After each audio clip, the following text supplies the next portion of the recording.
నమస్తే, welcome to up front news. నేను శ్రీలత. బులెటిన్ల ముందుగా హెడ్లైన్స్ చూద్దాం. ఎమ్మెల్యే సామేలకు తుంగతుర్తిలో నిరసన సేగ, పథకాల విషయంలో సభలో నిలదీసిన స్థానికులు.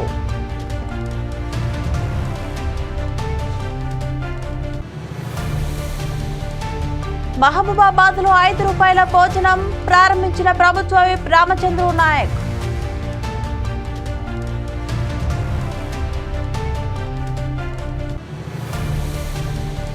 పశ్చిమ గోదావరి జిల్లా ఆకివీడులో ఆశ్చర్యకర ఘటన, మంచినీళ్ల కుళాయిలో దర్శనమిచ్చిన రొయ్యలు.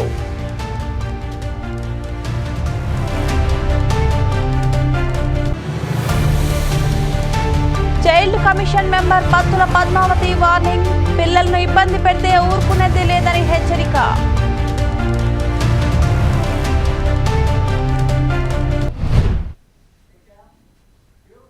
వైసీపీ సీనియర్ నేత విజయసాయిరెడ్డి సంచలన నిర్ణయం తీసుకున్నారు.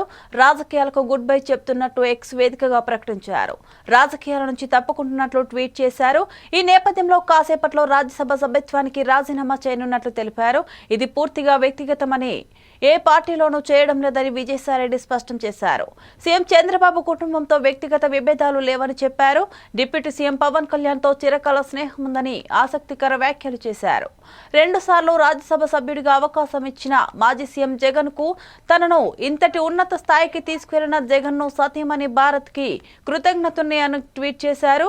జగన్ కు మంచి జరగాలని కోరుకుంటున్నట్టు వెల్లడించారు. తనకు కొండంత బలాన్ని, మనోధైర్యాన్నిచ్చి తెలుగు రాష్ట్రాల్లో గుర్తింపునిచ్చిన ప్రధాని మోదీకి, హోంమంత్రి అమిత్ షాకు ప్రత్యేక ధన్యవాదాలు తెలిపారు.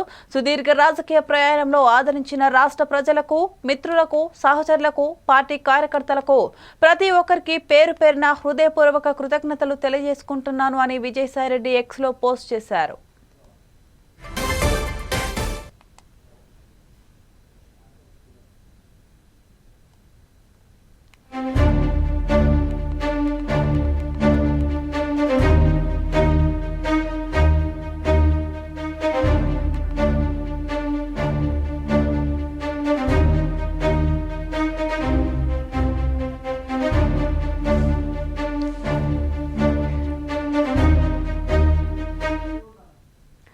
దీనిపై మరింత సమాచారం మా చీఫ్ ఎడిటర్ శ్రీనివాస్ అందిస్తారు. శ్రీనివాస్, చెప్పండి. శ్రీలత, దేశంలోనే సంచలన కేసులను సృష్టించినటువంటి విజయసాయిరెడ్డి జగన్ల సాన్నిహిత్యము ఎంతో ఉన్నతమైనట్టున్నది చెప్పుకుంటారు ప్రజలు. అయితే ఇక్కడ ఒక విషయాన్ని గమనించాలి. విజయసాయిరెడ్డి హఠాత్తుగా మరి ఎటువంటి ఆలోచనలు తనలో పుట్టాయో తెలియదు, కానీ తను సడన్ గా ఆ పార్టీకి రాజీనామా చేయడం, ఇది నా వ్యక్తిగతం అని చెప్పడం, చంద్రబాబుతో ఎటువంటి విభేదాలు లేవని చెప్పడం, అట్లాగే నాకు పవన్ కళ్యాణ్ తో సాన్నిహిత్యం చాలా ఉందని చెప్పడం మాత్రం కొంత మన విస్మయానికి కలగజేస్తుంది. అయితే ఇంకొక విషయాన్ని అర్థం చేసుకోవాలి. వైఎస్ కుటుంబంతో 4 దశాబ్దాలుగా 3 తరాలుగా నమ్మినటువంటి వ్యక్తి ఇతను. అయితే ఈయన మాట్లాడుతున్నది ఏంటంటే, 2 సార్లు రాజ్యసభ సభ్యుడిగా జగన్ గారు అవకాశం ఇచ్చారు. ఇంతటి స్థాయికి తీసుకెళ్లినటువంటి వ్యక్తులకు తాను ఎప్పుడు కృతజ్ఞతని చెప్పాడు. కానీ ఇవన్నీ చెబుతేనే ఇది నా వ్యక్తిగతంగా తీసుకున్న నిర్ణయం మాత్రమే చెప్పాడు. కానీ తను ఉన్నటువంటి ఆ 9 సంవత్సరాల్లో కేంద్రానికి, రాష్ట్రానికి మధ్య వారధిగా ఉంటూ సరే జగన్ కు సంబంధించిన అన్ని విషయాల్లో కూడా ప్రధానమంత్రితో మాట్లాడి అన్ని విషయాలు మరి తేటతెల్లం చేసినటువంటి వ్యక్తి ఇంత సడన్ గా అకస్మాత్తుగా ఎందుకు రాజీనామా చేశాడనేటువంటి అంశం మాత్రం ఇది ప్రశ్నగానే మిగిలిపోతుంది దేశంలో. అయితే ఈ రోజు 10:45 మా ఉపరాష్ట్రపతి ధన్ఖడ్ కలిసి తన రాజీనామా పత్రాన్ని ఇచ్చేటువంటి అవకాశం ఉంది. 10:45, 11 మధ్యలో ఇచ్చేటువంటి అవకాశం ఉంది. శ్రీలత. శ్రీనివాస్, ముందు చూసుకుంటే జగన్ పార్టీలో పరిస్థితులు ఎలా ఉండబోతున్నాయి? అయితే రాజకీయంగా మాత్రం ఖచ్చితంగా విజయసాయిరెడ్డి పక్కన లేనప్పుడు కొంత జగన్ కు మాత్రం ఇబ్బంది కలిగేటువంటి అవకాశం మాత్రం డెఫినెట్ గా ఉందని చెప్పవచ్చు. అట్లాగే అయోధ్య రామిరెడ్డి పోయేటువంటి పరిస్థితులు వచ్చేసినాయి. అదే ఇప్పుడు తన ప్రత్యర్థులైనటువంటి టీడీపీ ప్రభుత్వంలో ఉన్నటువంటి నాయకులందరూ కూడా చాలా అత్యంత దారుణంగా మాట్లాడుతున్నటువంటి సంఘటనలు చూస్తున్నాం. ఆర్థిక నేరగాళ్లు రాజకీయాల నుంచి పోవడం కబదే అంటూ దాని తర్వాత ఇన్ని వేల కోట్లు, దాదాపు 50,000 కోట్లు రూపాయలు సంపాదించావు, ఎక్కడ పెడతావు, ఇప్పుడు ఎక్కడ వ్యవసాయం చేస్తావు, ఆ వ్యవసాయం ఎట్లా ఉండబోతుందన్నటువంటి ప్రశ్నలు, వింత వింత ప్రశ్నలతో వింతగా విజయసాయి రెడ్డిని మాత్రం ఆడుకుంటున్నటువంటి సందర్భం మనం అనేకం చూస్తూనే ఉన్నాం. ఇక రాబోయే రోజుల్లో మాత్రం ఖచ్చితంగా జగన్ కు కావచ్చు, విజయసాయి రెడ్డి కావచ్చు, కొంత మేరకు అయితే డెఫినెట్ గా ఇబ్బంది జరిగే అవకాశం అయితే మాత్రం లేకపోలేదు శ్రీలత. శ్రీనివాస్, దీనిపైన ఆయనతో కలిసి పనిచేసిన కార్యకర్తలు ఎలా స్పందిస్తున్నారు?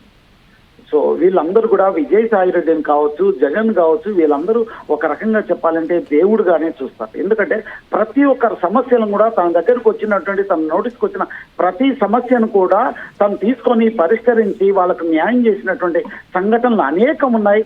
అందుకోసమే ఎవరు కూడా ఇది కార్యకర్తలు కావచ్చు, జగన్ కావచ్చు, ఇక ఈ పార్టీకి సంబంధించినటువంటి వ్యక్తులు కావచ్చు, వీళ్ళెవ్వరు కూడా జీర్ణించుకోలేనటువంటి అంశం మాత్రంగానే చూడవచ్చు ఇది. అయితే ఇప్పటికీ దీని వెనక మాట్లాడుతున్న జనాలు అందరూ మాట్లాడుతున్నది, రాజకీయ విశ్లేషకులు మాట్లాడుతున్న అవసరం ఏంటంటే దీని వెంట ఒక పెద్దమైనటువంటి నిగూఢమైనటువంటి సమాచారం మాత్రం ఉంది. డెఫినెట్ గా ఇది ప్రధానమంత్రి అమిత్ షా ప్లానా లేకపోతే చంద్రబాబు ప్లానా?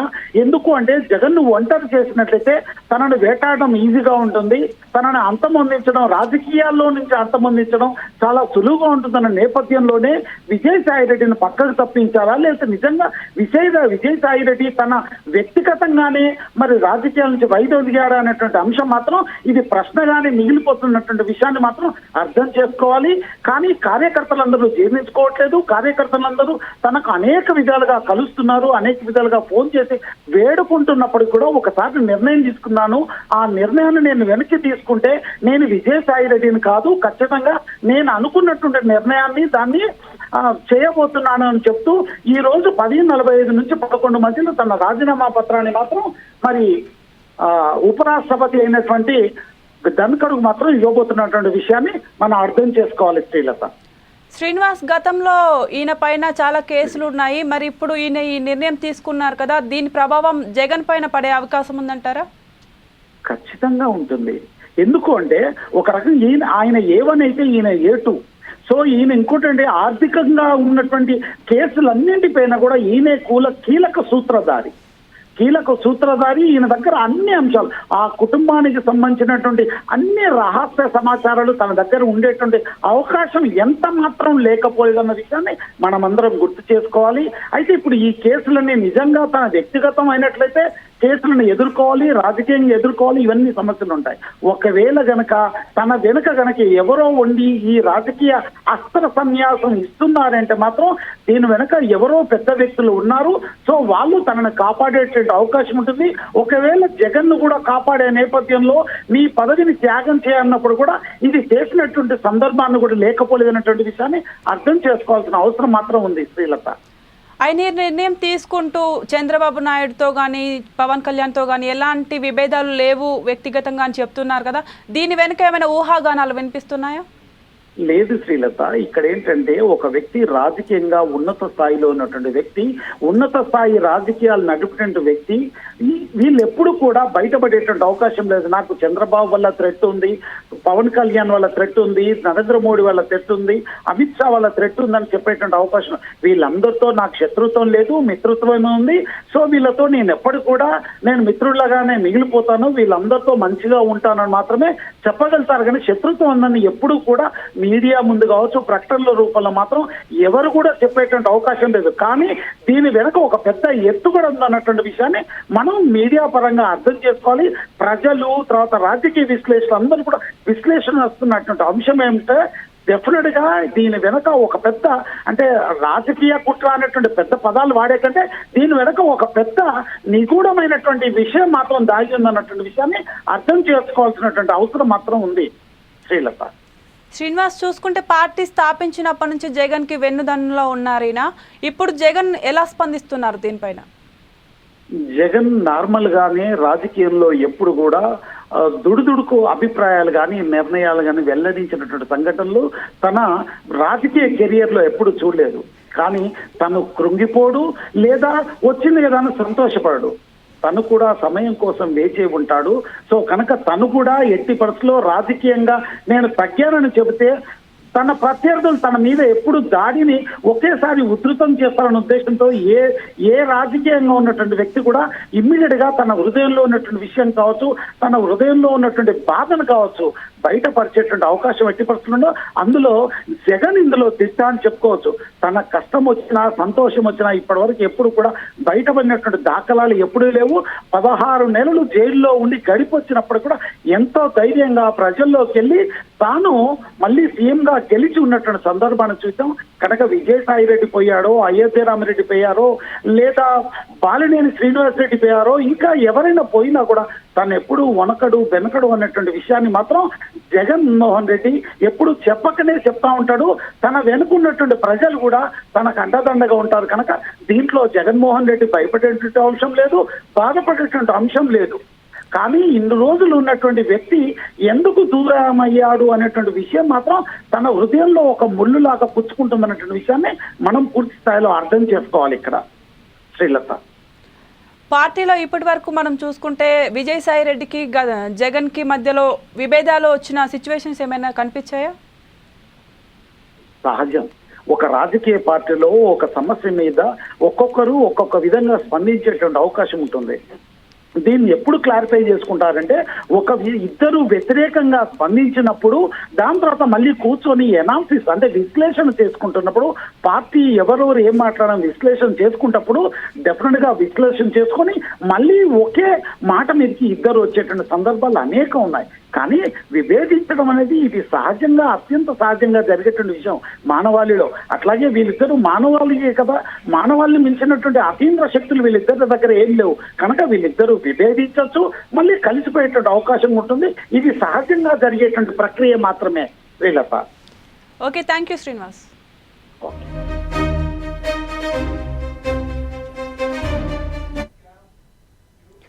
సూర్యాపేట జిల్లా తుంగతుర్తి గ్రామ సభలో పాల్గొన్న ఎమ్మెల్యే సామేలకు నిరసన సెగ ఎదురైంది. పథకాల లబ్ధిదారుల విషయంలో ప్రజాగ్రహానికి సభ రసబసగా మారింది. లబ్ధిదారుల జాబితాలో అవకతవకలు జరిగాయని ఎమ్మెల్యేను నిలదీశారు. భూమి ఉన్నవారికే ఇందిరమ్మ ఆత్మీయ భరోసా పథకానికి ఎలా ఎంపిక చేస్తారని ప్రశ్నించారు. ఇందిరమ్మ ఇళ్ల విషయంలో టెక్నికల్ అసిస్టెంట్ సర్వే చేస్తూ తారుమారు చేశారని ఆరోపించారు.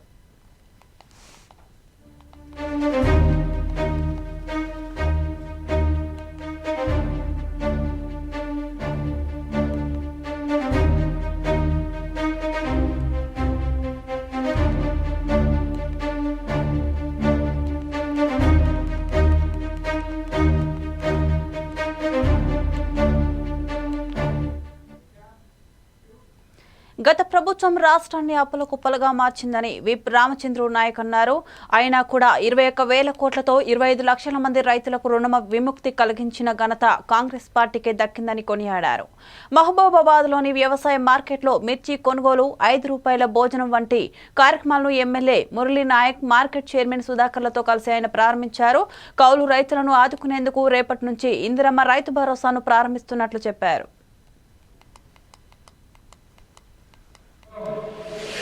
21,000 కోట్లు, దాదాపు 25 లక్షల మంది రుణాలు తీసుకున్న రైతాంగాన్ని రుణ విముక్తి చేసింది మన ప్రభుత్వం తెలియజేస్తామని. అదేవిధంగా రైతులకు పండించిన పంట నష్టపోతే పంట బీమా కల్పించడానికి 1,500 కోట్లు, రైతుల బీమా కొరకు 1,600 కోట్లు, రైతుకు ఉచిత కరెంట్ అందించడం కోసం సంవత్సరానికి 12,000 కోట్లు అందిస్తూ మరి రైతు రుణమాఫీ చేస్తూ ఈ నెల 26వ తారీఖున మరి రైతు భరోసా కార్యక్రమాన్ని కూడా ప్రతి ఎకరాకి 12,000 రూపాయలు అందించబోతున్నామని తెలియజేస్తాం. అదేవిధంగా కేవలం రైతులే కాదు, మరి రైతు కూలీలను కూడా కాపాడుకోవాలి. రైతు భూమి లేని ప్రతి రైతు కూలీని కూడా ఆదుకోవాలని చెప్పి మరి జాబ్ కార్డు నుండి సంవత్సరానికి 20 రోజులు ఉపాధి హామీ పనిచేసిన ప్రతి ఒక్కరికి, ప్రతి ఒక్క కుటుంబానికి, ప్రతి ఒక్కరికి కాదు ప్రతి ఒక్క కుటుంబానికి, కుటుంబంలో ఒకరికి మరి ఇందిరమ్మ ఆత్మీయ భరోసా కార్యక్రమాన్ని కూడా మనం తీసుకెళ్తాము. అదేవిధంగా ఇల్లు లేని నిరుపేద కుటుంబాలకు నియోజకవర్గానికి 3,500 ఇళ్ళు చొప్పున మరి 4 లక్షల ఇళ్ళు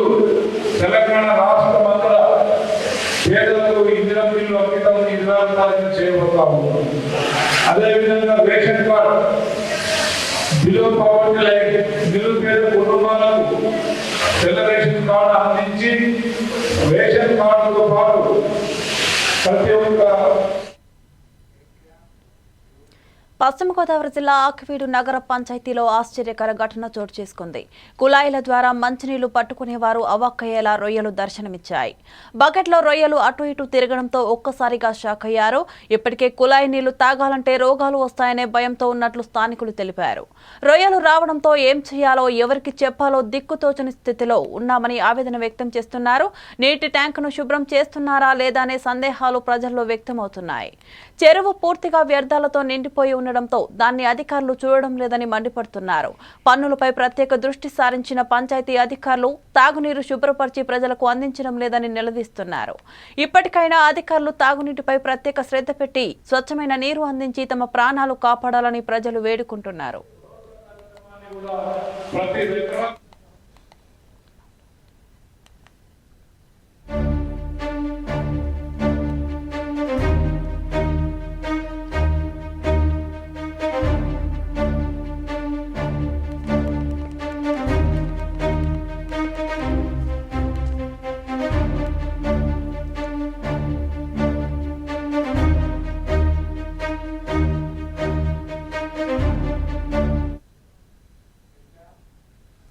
పల్నాడు జిల్లాలో పిల్లల హక్కుల పట్ల నిర్లక్ష్యం వహించకూడదని child commission member Battula Padmavathi అన్నారు. అలా వ్యవహరించిన వారిపై చర్యలు తీసుకుంటామని హెచ్చరించారు. పిడుగురాళ్లలో జాతీయ బాలల దినోత్సవం వేడుకలు నిర్వహించారు. ముఖ్య అతిథిగా పద్మావతి హాజరయ్యారు. చాలా మంది హైస్కూల్లో చదివి ఉన్నత పదవులు సాధించారని ఆమె గుర్తు చేశారు. పల్నాడు జిల్లాకు ప్రతిబింబమైన పుల్లారెడ్డి హైస్కూల్ చాలా మంది చదువుకున్నారని అన్నారు. పాఠశాలలో నెలకొన్న సమస్యలు త్వరలోనే పరిష్కరిస్తామని చెప్పారు. అలాగే తాగునీటి సమస్యను 2 రోజుల్లో తీరుస్తామని హామీ ఇచ్చారు. ఈ సమాజం ఈరోజు బాలికల పట్ల ఎలా వ్యవహరిస్తుంది అనేటువంటి విషయం సమాజంలో ఒక డిబేట్కి వస్తుంది, ఒక చర్చకు వస్తుంది. తద్వారా కొంత మార్పు జరుగుతుంది. దాన్ని ఆశించే మనము బాలికా దినోత్సవాన్ని నిర్వహించుకోవడం జనవరి 24వ తేదీన ప్రతి సంవత్సరం కూడా.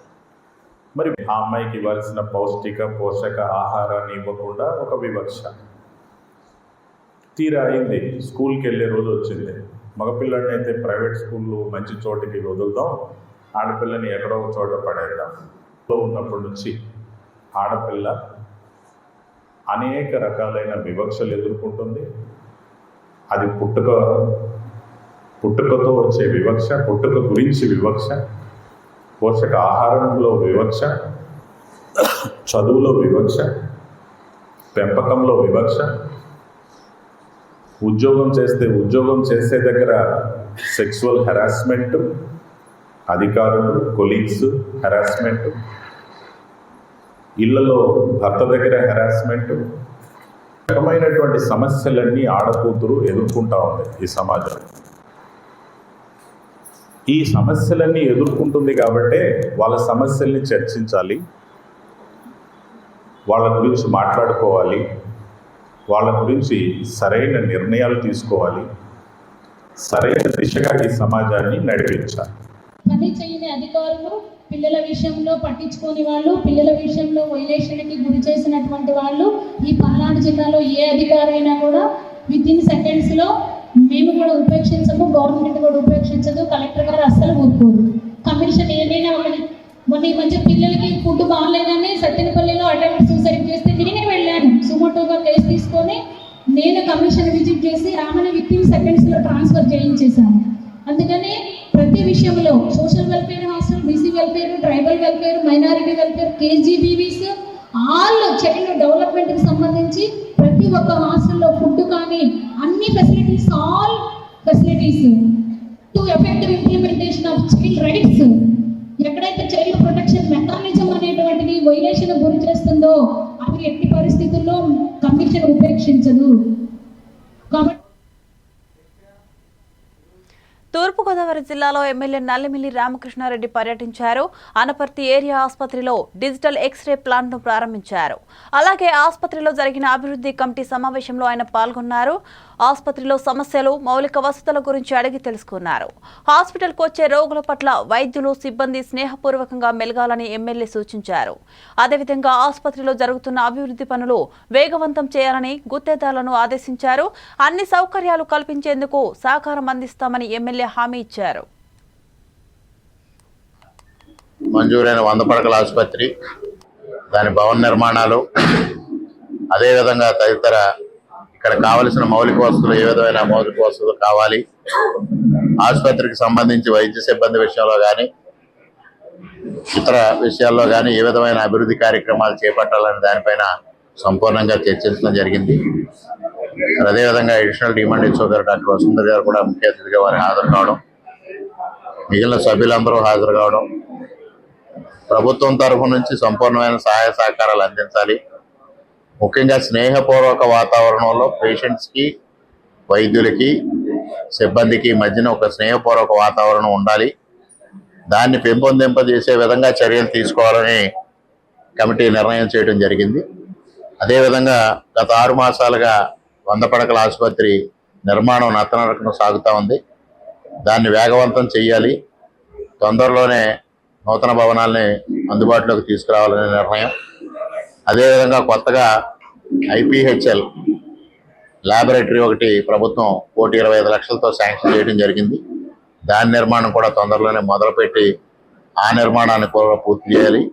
అన్ని విధాల అనపర్తి ఏరియా ఆసుపత్రిని వైద్య సేవలు అందించడంలో నెంబర్ 1 ఆసుపత్రిగా తీర్చిదిద్దడం కోసం ఏ విధమైన చర్యలు తీసుకోవాలనే దానిపైన సంపూర్ణంగా చర్చించడం జరిగింది.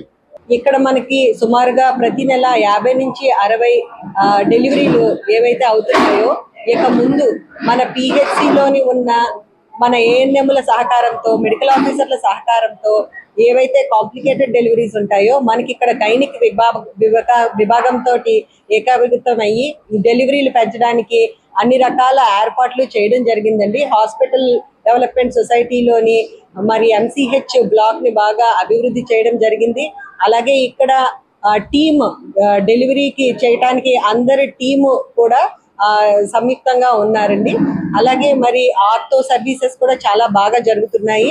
కొత్తగా నూతనంగా ఒక ఎక్స్రే మిషన్ కూడా మరి ఈ రోజు ఓపెన్ చేయడం జరిగింది. దాని వల్ల ఇంకా ఎక్కువ టీబీ కేసులు గుర్తించడమే కాకుండా, అలాగే ఆర్థో కేసులు గుర్తించడమే కాకుండా ఇతరత్ర సర్వీసెస్ కూడా ప్రజలకి అందుబాటులోకి తేటానికి సదుపాయం కలగడం జరుగుతోందండి. అలాగే మరి ICTC సర్వీసెస్ కానీ, కౌన్సిలింగ్ సర్వీసెస్ కానీ. అనకాపల్లి జిల్లా నర్సీపట్నంలో భారీగా గంజాయి పట్టుబడింది. గంజాయి తరలిస్తున్నారనే సమాచారంతో నర్సీపట్నం రూరల్ సిఐ రేవతమ్మ వాహనాల తనిఖీలు నిర్వహించారు. నెల్లిమెట్ల, సాదుపాకల వద్ద పోలీసులు తనిఖీ చేస్తుండగా స్మగ్లర్లు తప్పించుకునే యత్నం చేయగా 3 అదుపులోకి తీసుకున్నారు.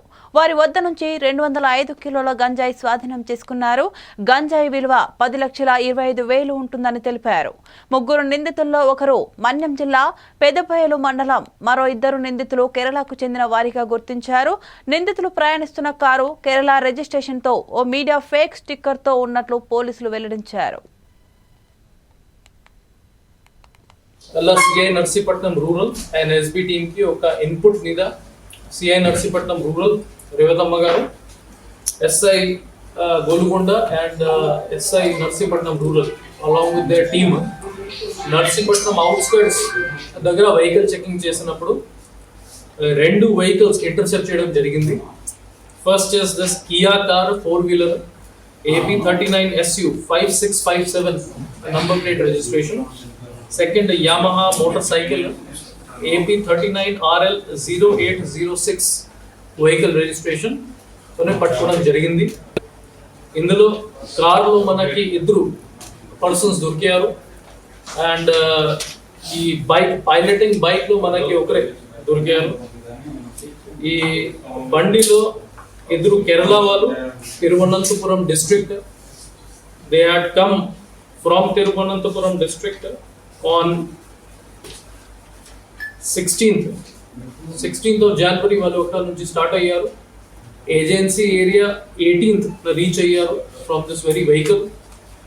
పెద్ద బయలు నుంచి ఆంధ్ర ఒడిస్సా బార్డర్ చిత్రకొండ అండ్ పెప్పర్మెట్ల పోలీస్ స్టేషన్ లిమిట్స్ బార్డర్ నుంచి వాళ్ళు టోటల్ 201 kgs ఆఫ్ గాంజాయి పట్టుకుని అక్కడ నుంచి బయలుదేరారు. అండ్ ఈరోజు మనం నర్సీపట్నం రూరల్ లిమిట్స్ లోనే పట్టుకోవడం జరిగింది. ఇందులో అక్యూజ్ నంబర్ 3 మర్రి సత్యబాబు, అతని ఇంజరీ పంచాయతీ పెద్ద బాయిలు అతన్ని కూడా పట్టుకోవడం జరిగింది. He was piloting the vehicle with his bike. అతని మీద ఒక బైండ్ ఓవర్ కేసు కూడా ఉంది in agency area. And remaining 2 persons Kerala. ఇవి bulletin updates. Keep watching 4 Sides TV.